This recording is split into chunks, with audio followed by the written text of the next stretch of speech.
Chapter 7, The Flying Train Committee. In January, our class started a project on the city. Miss Haver, our teacher, divided us up into committees by where we live. That way we could work at home. My committee was me, Jimmy Fargo, and Sheila. Our topic was transportation. We decided to make my apartment the meeting place because I'm the only one of the three of us who's got his own bedroom.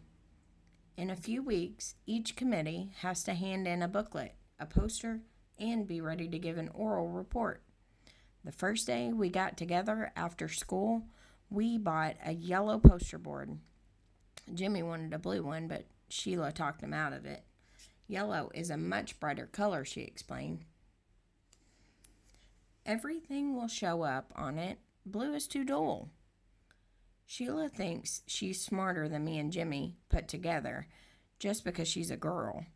So right away she told us that she would be in charge of our booklet and me and Jimmy could do most of the poster. As long as we check with her first to make sure that she likes our ideas.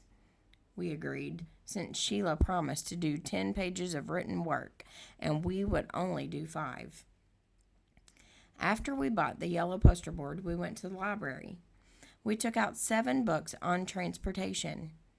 We wanted to learn all we could about speed, traffic congestion, and pollution. We arranged to meet on Tuesday and Thursday afternoons for the next 2 weeks. Our first few committee meetings turned out like this. We got to my place about 3:30, had a snack, and then played with dribble for another half hour. Sheila gave up on cooties when Fudge lost his front tooth.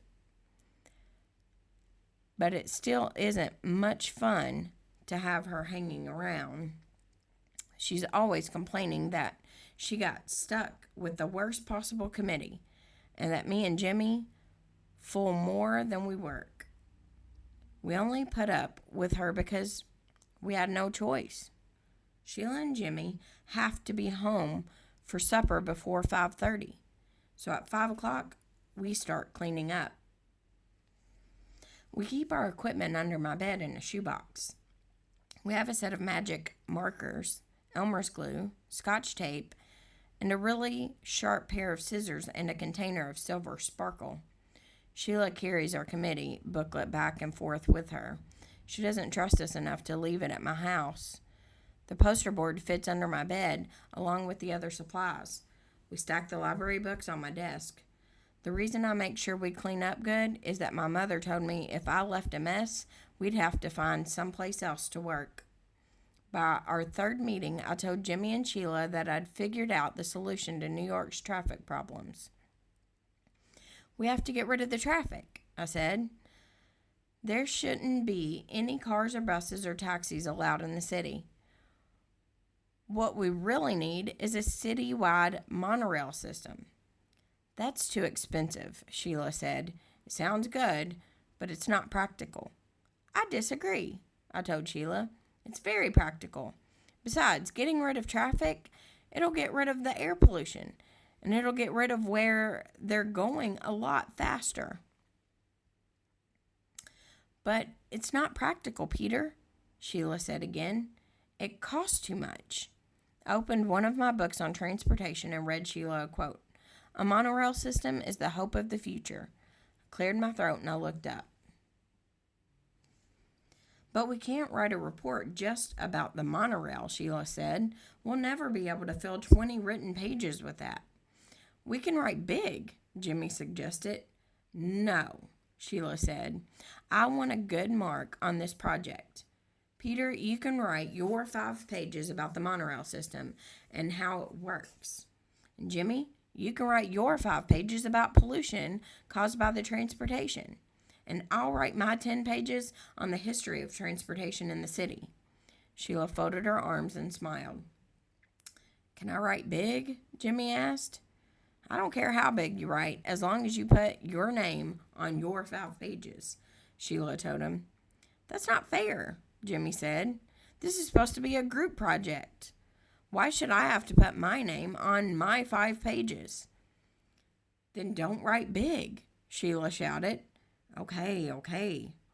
I'll write so small that Miss Haver will need a microscope to see the letters." "Very funny," Sheila said. "Look, I told both of you that I think our written work should be in the same handwriting. That's the only fair way. Otherwise, Miss Haver will know who did what, and it won't be a group project." "Say, that's a good idea," Jimmy said. "Which one of us has the best handwriting?" Me and Jimmy looked at Sheila. "Well, I do have a nice, even script," Sheila said. "But if I'm going to copy over your written work, you'd better give it to me by next Tuesday. Otherwise, I won't have enough time to do the job. And you two had better get going on your poster." Sheila talked like she was the teacher and we were the kids. Me and Jimmy designed the whole poster ourselves. We used the pros and cons of each kind of transportation. It was really clever. We'd divided a chart into land, sea, and air, and we planned an illustration for each, with the planes done in silver sparkle and the letters done in red and blue magic marker. We got halfway through the lettering that day. We also sketched in the ship, the plane, and the truck. When Sheila saw it, she asked, "Is that supposed to be a train?" "No," I told her. "It's a truck." "It doesn't look like one," she said. "It will," Jimmy told her, "when I finish." "I hope so," Sheila said, "because right now it looks like a flying train." "That's because the ground's not under it yet," Jimmy said. "Yeah," I agreed. "See, we've got to make it look like it's on a street. Right now, it does kind of look like it's up in space." "So does the ship," Sheila said. "We'll put some water lines around it," I told her. "And some clouds around the plane," Sheila said. "Listen," Jimmy hollered, "did anybody ever tell you that you're too bossy? This poster is ours. You do the booklet, remember? That's the way you wanted it." "See, there you go again," Sheila said. "You keep forgetting this is a committee. We're supposed to do the work together. Working together doesn't mean that you give the orders and we carry them out," Jimmy said. My feelings exactly, I thought. Sheila didn't answer Jimmy. She picked up her things, got her coat, and left. "I hope she never comes back," Jimmy said. "She'll be back," I told him. "We're her committee." Jimmy laughed. "Yeah, we're all one happy committee." I put your poster under the bed, said goodbye to Jimmy, and then washed up for supper. My mother was being pretty nice about our committee meetings. She arranged to have Fudge play at Ralph's apartment on Tuesdays and at Jenny's on Thursdays. Sam has the chicken pox, so he can't play at all. I was so glad that next week would be our last committee meeting after school. I was sick of Sheila, and I was getting sick of transportation. Besides, now that I knew a monorail system was the only way to save our city, I was getting upset that the mayor and all the other guys that run things at City Hall weren't doing anything about installing one. And if I know that's the best method of city transportation, how come they don't know it? The next day, when I came home from school, I went into my bedroom to dribble, like I always do. Fudge was in there, sitting on my bed. "Why are you in my room?" I asked him. He smiled. "You know you're not supposed to be in here. This is my room." "Want to see," Fudge said. "See what?" "Want to see." "What? What are you talking about?" I asked. He jumped off my bed and crawled underneath it. He came out with the poster. He held it up. "See," he said. "Pretty." "What did you do?" I yelled. "What did you do to our poster?" It was covered all over with scribbles in every color of magic marker. It was ruined. It was a mess, and it was ruined. I was ready to kill Fudge. I grabbed my poster and ran into the kitchen to show it to my mother. I could hardly speak. "Look," I said, feeling a lump in my throat. Just look at what he did in my poster. I felt the tears come to my eyes, but I didn't care. How could you let him? I asked my mother. How? Don't you care about me? I threw the poster down and I ran into my room. I slammed the door and took off my shoes and flung it at the wall. It made a black mark where it hit. Well, so what? Soon I heard my mother hollering and then Fudge crying. After a while, my mother knocked on my bedroom door and called, "Peter, may I come in?" I didn't answer. She opened the door and walked over to my bed. She sat down next to me. "I'm very sorry," she said. I still didn't say anything. "Peter," she began. I didn't look at her. She touched my arm. "Peter, please listen. Don't you see, Mom?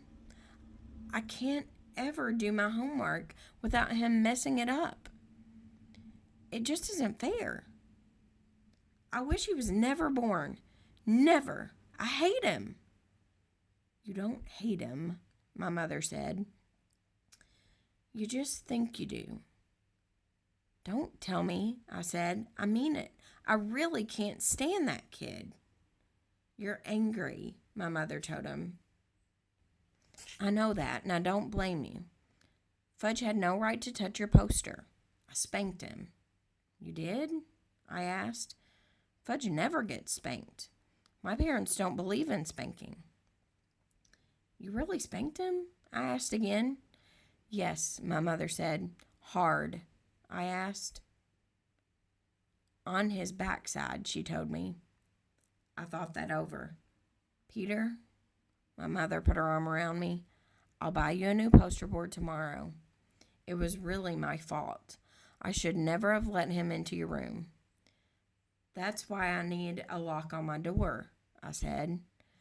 "I don't like locks on doors. We're a family. We don't have to lock each other out.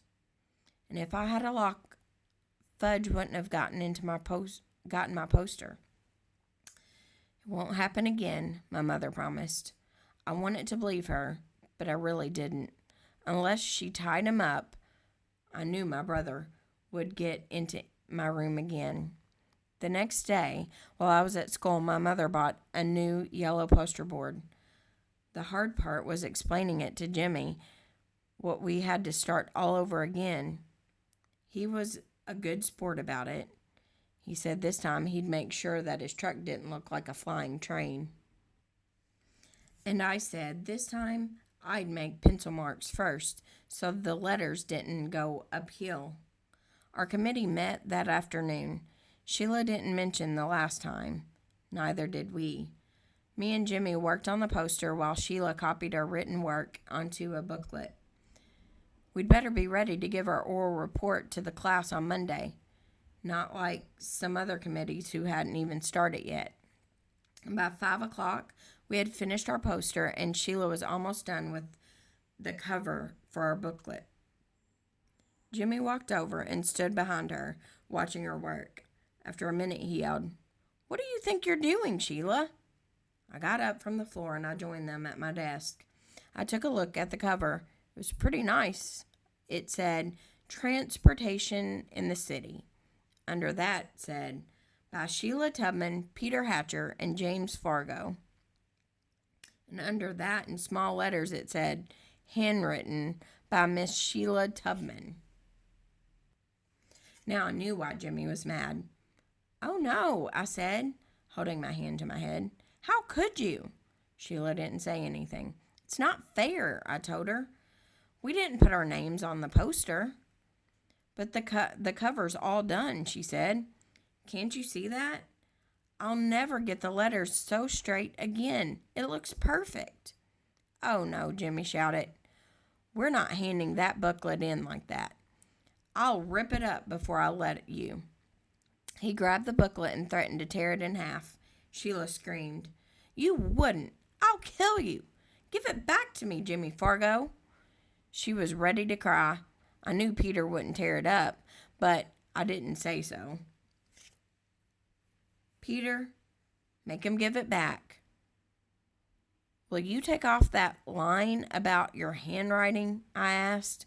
"I can't. I'll ruin the booklet." Then I think he should rip it up, I said. Sheila stamped her foot. Ugh, I hate you both. You don't really, I told her. You just think you do. I know I do, Sheila cried. That's because you're angry right now, I said. I couldn't help smiling.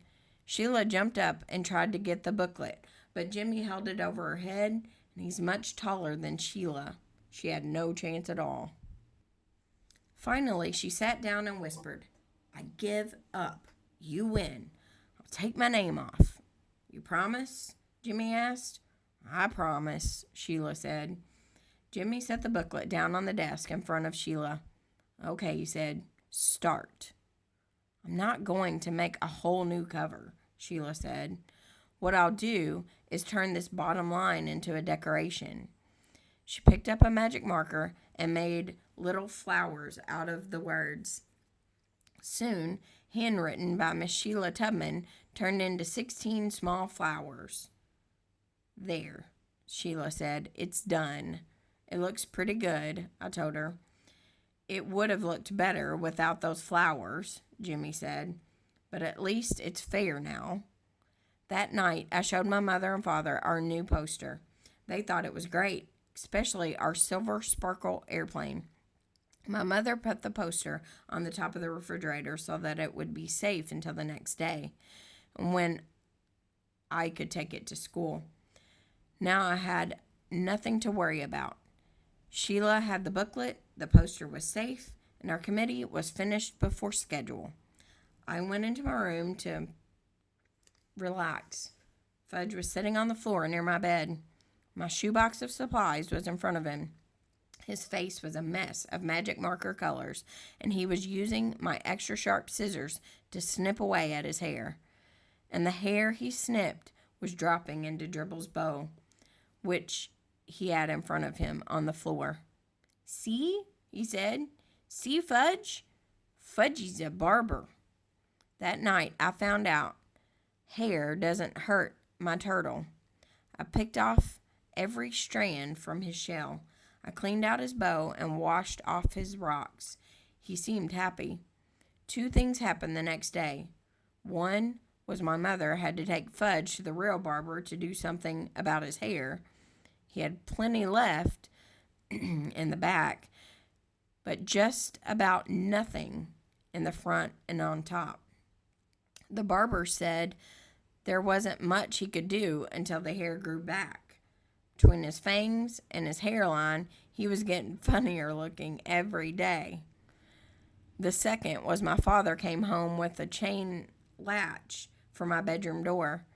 I could reach it when I stood on my tiptoes, but that brother of mine couldn't reach it at all, no matter what. Our committee was the first to give its reports. Miss Haver said that we did a super job. She liked our poster a lot. She thought the silver sparkle airplane was the best. The only thing she asked us was how come we included a picture of a flying train.